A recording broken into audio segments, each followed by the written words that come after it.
ব্যানার্জি একজন নির্বাচনের প্রার্থী ফালতু কথা বলেন, অসভ্যের মতো কথা বলেন, বাচারের মতো কথা বলেন, ফাজলাম হচ্ছে নাকি?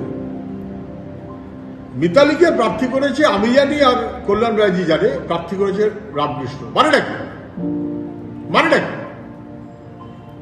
রামকৃষ্ণ সহ ইত্যাদি আমাদের যারা মনীষী প্রতিষ্ঠিত, তাদের নাম ব্যবহার করে নিজেদের অপদার্থতা ঢাকবার চেষ্টা করবেন কেন? মমতা ব্যানার্জিকে সারদামার সঙ্গে তুলনা করে সারদামাকে কলুষিত করবেন কেন? কল্যাণ বন্দ্যোপাধ্যায় আর মমতা ব্যানার্জি মিলিয়ে কাকে প্রার্থী করেছেন, মিতালি অথবা কাকে, সেটা রামকৃষ্ণ দেবকে তার সঙ্গে ব্যবহার করে রামকৃষ্ণ দেবকে কলুষিত করবেন কেন?